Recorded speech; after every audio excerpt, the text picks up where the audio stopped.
Hello साथियों, स्वागत है आपके इस यूट्यूब परिवार रोहित सर बायोलॉजी में। तो आज हम जो है कक्षा 10 का बहुत ही इंपॉर्टेंट टॉपिक डिस्कस करेंगे, धातु और अधातु। यह बोर्ड में बहुत ही ज़्यादा पूछा जाने वाला चैप्टर है। तो आइए देखते हैं, इसको समझते हैं क्या होता है। ठीक है, तो हम पहले यहाँ पे एक एक करके समझेंगे धातु और अधातु क्या होता है। तो आइए देखते हैं धातु क्या होता है। इसको हम बोलते हैं मेटल अंग्रेजी में। ठीक है, तो कभी कभी क्या होता है कि धातु और अधातु का परिभाषा पूछ दिया जाता है। तो हम पहले इसका परिभाषा डिस्कस करेंगे, फिर इनमें पता करेंगे कि हम पता कैसे करेंगे, किस एक्सपेरिमेंट के द्वारा, कि इसमें धातु कौन सा है कौन सा अधातु है, इनमें अलग कैसे करेंगे दोनों को। ठीक है, तो देखिए धातु क्या होता है, इनका परिभाषा देखेंगे कि जो तत्व इलेक्ट्रॉन बाहर निकालते हैं, ठीक है, बाहर निकालते हैं, धातु कहलाते हैं। ठीक है, जो तत्व इलेक्ट्रॉन बाहर निकालते हैं धातु कहलाते हैं। अब देखिए इलेक्ट्रॉन बाहर निकालने का मतलब यह है कि देखो हर किसी एलिमेंट में जो इलेक्ट्रॉन होता है वो हमेशा होता है पहले से ही, जितना उसमें उसका परमाणु क्रमांक होगा उतना ही उसमें इलेक्ट्रॉन पाया जाता है, यह नियम है। ठीक है, तो आइए देखते हैं धातु का कुछ एग्जाम्पल देखते हैं। ठीक है, जैसे Fe को बोलते हैं आयरन यानी लोहा। ठीक है, और Cu है कॉपर, और एल्युमिनियम और सोडियम। ठीक है, ये हमने कुछ धातु का एग्जाम्पल ले लिया। तो यहाँ पे जो आयरन होता है या कॉपर होता है, एल्युमिनियम और सोडियम, इनका गुण यह होता है कि यह हमेशा धन विद्युतीय एलिमेंट या तत्व तो माने जाते हैं। इसका मतलब यह है कि यह इलेक्ट्रॉन को बाहर निकालेंगे। ठीक है, तो जितने भी तत्व हैं इलेक्ट्रॉन को अगर बाहर निकालते हैं तो आप तुरंत समझ जाइए कि वहां पे धातु की बात हो रही है। ठीक है, और इसी प्रकार से हम देखेंगे कि अधातु क्या होते हैं। अधातु इनको हम बोलते हैं नॉन मेटल। ठीक है, तो इनका डिफिनेशन क्या हो जाएगा, जो तत्व, ठीक है, जो तत्व इलेक्ट्रॉन ग्रहण करते हैं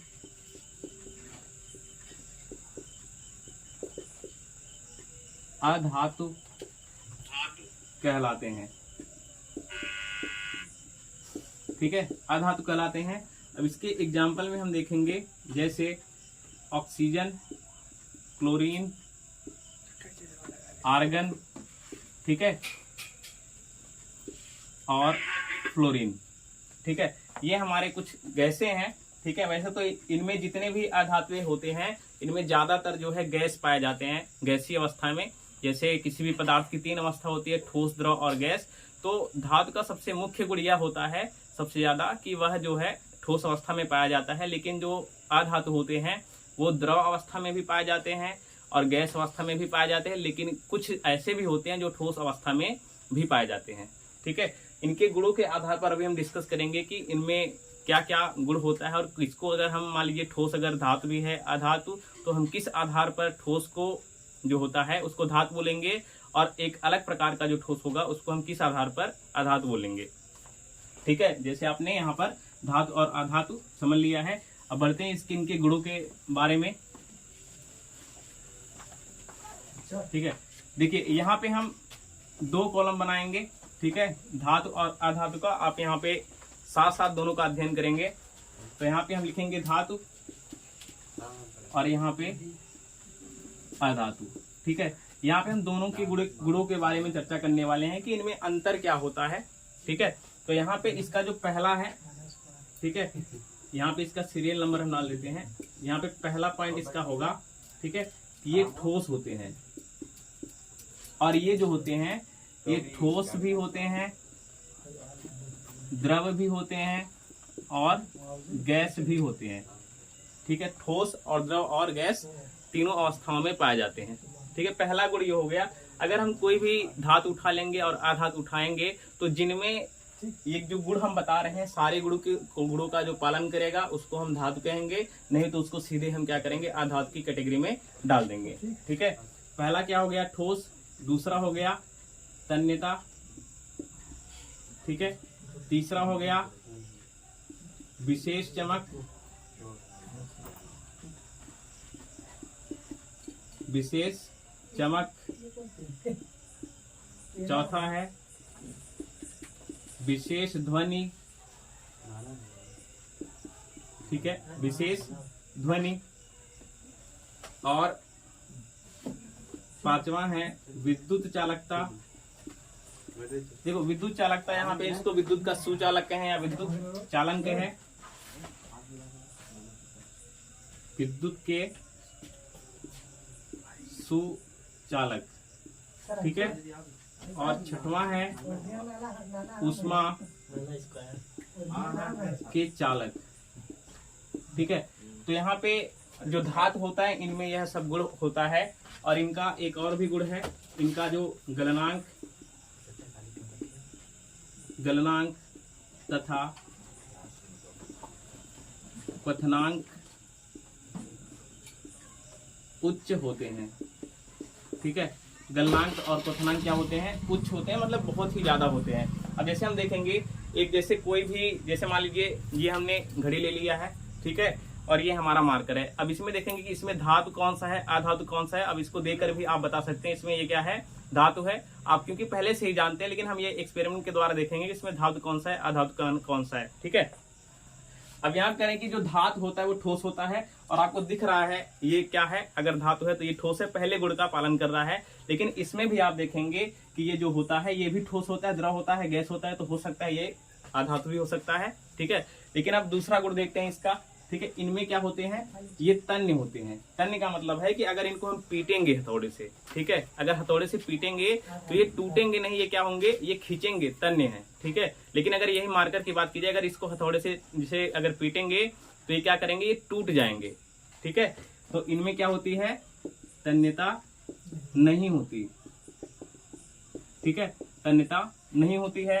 तो इसमें क्या हुआ, अभी ये दूसरे गुण तक ही ये फेल हो गया है। इसका मतलब ये कहाँ जाएगा, सीधे आधातु की कैटेगरी में जाएगा, ठीक है। मान लीजिए अगर कोई दूसरा जैसे कि पदार्थ हुआ, अगर वह इसका भी ये जो है ये भी पास कर लेता है, यानी कि उसमें तन्यता भी अगर पाई जाती है, तो उसमें क्या होनी चाहिए, एक विशेष चमक होनी चाहिए। जैसे आप देख रहे हैं ये हमारा, ठीक है, एक घड़ी है, ठीक है, इसका जो पट्टा है देख रहे हैं, इसमें क्या है, ये बहुत ज्यादा चमकीला है। जबकि इसमें देखेंगे ये प्लास्टिक है, ये अधातु है, आपको पता है, लेकिन फिर भी इसमें वो चमक नहीं है जो इसमें है, ठीक है।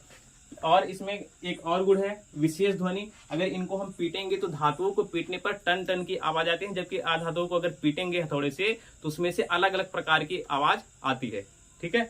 और यहाँ पे इसका जो विद्युत के सुचालक, ठीक है, विद्युत के सुचालक का मतलब होता है कि अगर हम इसमें इलेक्ट्रिक करंट को फ्लो कराएं, ठीक है, इलेक्ट्रिक करंट को फ्लो कराएंगे तो इसमें इलेक्ट्रिक करंट फ्लो करेगा। जबकि अगर इस मार्कर में क्या करेंगे, इलेक्ट्रिक करंट को फ्लो कराएंगे तो ये क्या होगा, ये विद्युत का कुचालक है, ऊष्मा का भी कुचालक है ना। तो इसको अगर एक सिरे से गर्म करेंगे तो इसकी गर्माहट दूसरे सिरे तक नहीं पहुंचेगी। जबकि धातु में क्या होता है कि इस छड़ को हम ले लिए हैं और इसको इस सिरे से अगर गर्म कर रहे हैं तो थोड़े समय बाद यह ऊष्मा चल करके हमारे हाथ तक पहुंच जाएगी और हमको जला देगी, ठीक है। तो यानी कि सुचालक का मतलब होता है कि जिसमें विद्युत धारा चले, यानी आसानी से प्रवाहित हो और ऊष्मा भी आसानी से प्रवाहित हो। लेकिन ये क्या है, मार्कर है, अधातु है, तो इसका मतलब इसमें यह सब गुण नहीं होता है, ठीक है। तो इसमें एक विशेष चमक होती है, इसमें चमक नहीं होती, ठीक है। देखो चमक होती है लेकिन धातुओं जैसी चमक नहीं होती है, ठीक है। विशेष ध्वनि, यानी जैसे हमने कहा इनको पीटेंगे तो एक अलग प्रकार की आवाज आती है, ठीक है। तो इनमें क्या होती है, विशेष ध्वनि नहीं होती, ठीक है, नहीं होती है। अब अगला है विद्युत के सुचालक। विद्युत के सुचालक का मतलब जैसे हमने बताया कि अगर इसमें जैसे जो तार होता है उसके अंदर आप देखते हैं जो एक धातु का जो होता है पतला सा रेशा होता है, तो उसको हम क्या करते हैं, वो धातु का होता है इसलिए उसमें से विद्युत धारा जाती है। जबकि उसके ऊपर का जो कवर होता है, जो इंसुलेटर होता है, वह प्लास्टिक का या रबर का होता है, तो वो क्या है, अधातु है, क्योंकि उसको विद्युत धारा पार करके बाहर नहीं आती। क्योंकि अगर ऐसा होता तो उसको उसके ऊपर नहीं लगाया जाता और आपको करंट लग सकता है, ठीक है। इसलिए जो इंसुलेटर होता है वह अधातु माना जाएगा, तो विद्युत धारा का चालक नहीं होता। तो इसमें क्या लिखेंगे, विद्युत के कुचालक, ठीक है। अब ऊष्मा का चालन, इसमें धातु में ऊष्मा का चालन होता है और इसमें क्या होता है, नहीं होता, ठीक है। उष्मा का चालन नहीं होता है। इनके गलनांक और क्वथनांक क्या होते हैं? उच्च होते हैं। और इनके गलनांक और क्वथनांक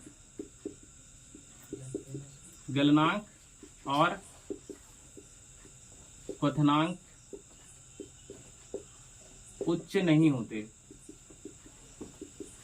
ठीक है, गलनांक और क्वथनांक उच्च नहीं होते। गलनांक का मतलब होता है वह ताप जिस पर कोई वस्तु गल जाए, और क्वथनांक का मतलब होता है वह किसी पदार्थ का या किसी द्रव का वह ताप जितने पर वह वाष्पित हो जाए। ठीक है, तो जितने भी धातुएं हैं उनमें सबसे ज्यादा जो गलनांक होता है वह होता है टंगस्टन का। जैसे बल्ब का जो आप देख रहे होंगे, जो सूर्य का जैसे बल्ब है, तो उसमें जो फिलामेंट लगा होता है, जो चमक रहा होता है, वो किस धातु का बना है? वह टंगस्टन का बनता है। ठीक है, उसका जो गलनांक होता है उसका 2500 डिग्री सेल्सियस उसका गलनांक होता है। ठीक है, इसलिए उसको उसमें लगाया जाता है। उसके जगह पे अगर हम आयरन लगाए, कोई दूसरा लगाए, तो आयरन का तो 1500 डिग्री सेल्सियस होता है। 1500 डिग्री सेल्सियस पर ताप पर वह गल जाता है। इसलिए बल्ब जो होता है, जब आप टच करते हैं तो बहुत ज्यादा गर्म महसूस होता है, क्योंकि उसका ताप उसमें बहुत ज्यादा रहता है। ठीक है, अगर लोहे का बना होता तो वह 1500 डिग्री सेल्सियस ताप पर पिघल जाता, जबकि वह क्या है? टंगस्टन का बनाया जाता है। उसका गलनांक अधिक होने के कारण वह ज्यादा समय तक चलता है और जल्दी खराब नहीं होता है। ठीक है, तो यहाँ पे जो धातु होते हैं इनका गलनांक और क्वथनांक दोनों उच्च होता है, ज्यादा होता है। और जो अधातु होता है, जैसे प्लास्टिक है, इसको जरा सा अगर आंच देंगे तो यह तुरंत गल जाएगा, पिघल जाएगा, इसलिए यह अधातु की कैटेगरी में जाएगा। ठीक है, अब देखो यहाँ पे कुछ धातु ऐसे भी हैं जो यहाँ पे अधातु की तरह दिखाई देते हैं, लेकिन वास्तव में वह जो है धातु माने जाते हैं। ठीक है, अभी आपको हम कुछ बताएंगे यहाँ पर कि इनमें से कौन सा तत्व है। देखो, धातुओं में ऐसा एक तत्व है जिसको मरकरी के नाम से जानते हैं।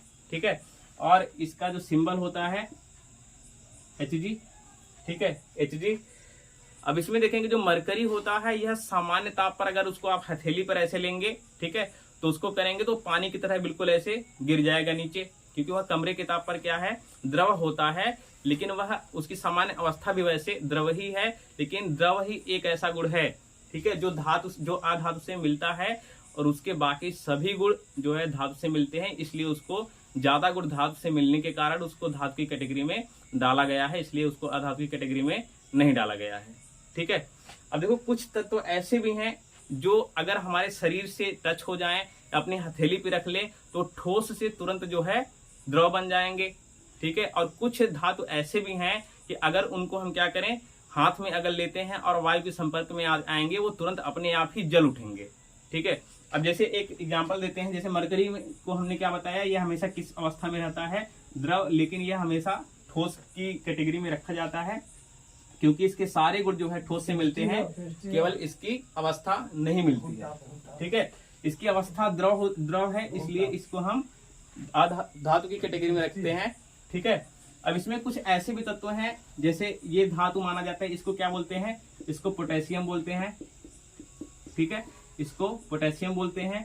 और ये है सोडियम, इसको सोडियम बोलते हैं। ठीक है, ये हमारे कुछ ऐसे तत्व हैं, अगर ये आपके शरीर का टेम्परेचर जो 37 डिग्री सेल्सियस हमेशा होता है, लेकिन ये धातु होते हुए भी इनका गलनांक इतना ज्यादा कम होता है कि इनका जो गलनांक होता है इसका 19 डिग्री सेल्सियस होता है।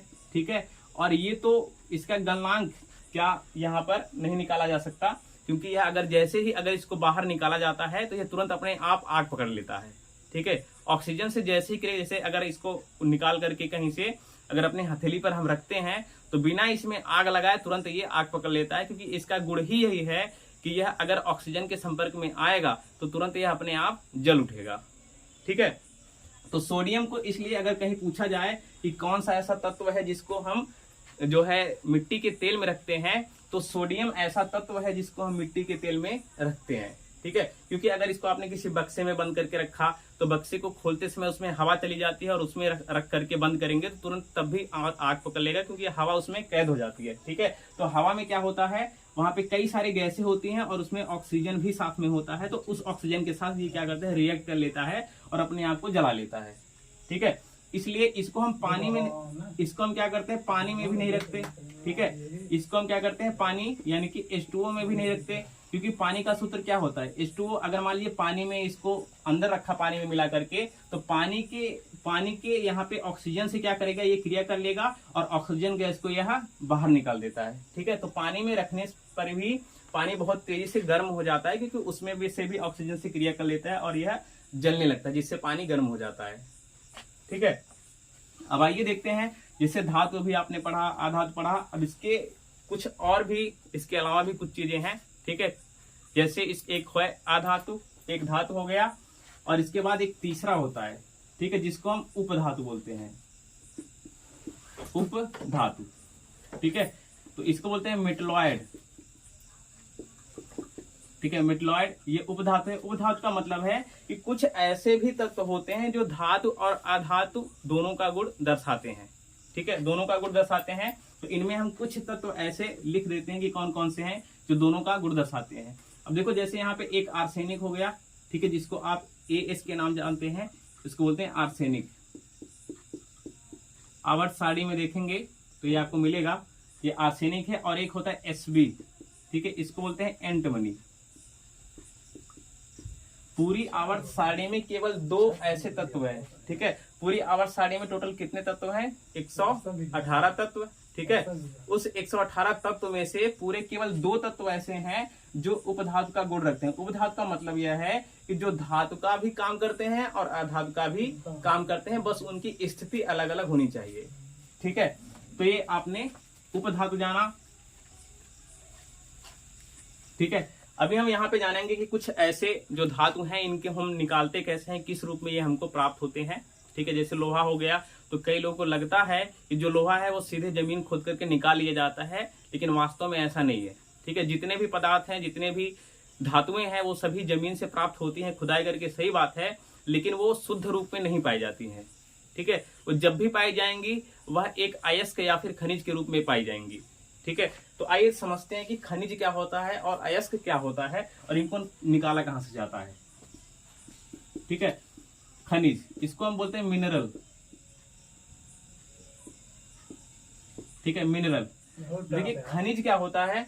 ठीक है, खनिज क्या होता है कि जब हम जमीन को खोदते हैं तो हमको क्या होता है, मिट्टी के साथ साथ कई छोटे बड़े टुकड़ों में जो है धातु मिलती है, लेकिन मिट्टी में ही सोना भी पाया जाता है, मिट्टी में लोहा भी पाया जाता है, मिट्टी में कॉपर भी पाया जाता है, मिट्टी में अनेक प्रकार के केमिकल और तेल और कोयला और कार्बन, कई सारे पदार्थ भी पाए जाते हैं। ठीक है, तो इसमें ये जरूरी तो नहीं है कि किसी एक जगह पे मिट्टी, जैसे कि लोहा पाया जाए, एक जगह पे कॉपर पाया जाए और एक ही जगह पर कोयला पाया जाए। ठीक है, ये अलग अलग नहीं पाए जाएंगे, जहां भी पाए जाएंगे साथ में पाए जाएंगे।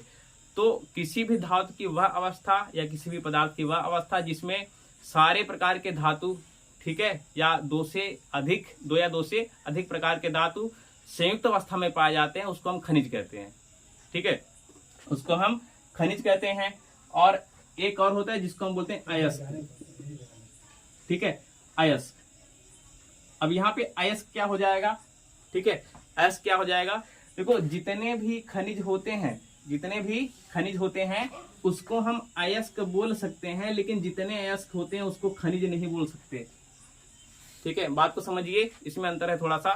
ठीक है, देखो, जब जमीन से निकाला जाता है इनको, तो ये अशुद्ध रूप में होते हैं। ठीक, अशुद्ध रूप में होते हैं। इनको हम क्या करते हैं, फैक्ट्री में भेज करके इनका शुद्धिकरण करते हैं। तो उसमें कुछ परसेंट लोहा होता है, कुछ परसेंट सोना होता है, कुछ परसेंट एल्युमिनियम होता है, अलग अलग प्रकार की चीजें होती हैं, उनको हम छान करके या अलग अलग विधियों द्वारा निकालते हैं। ठीक है, तो जितने भी खनिज होते हैं, ठीक है, जितने भी खनिज होते हैं, हमने कहा कि वो क्या हो सकते हैं, अयस्क।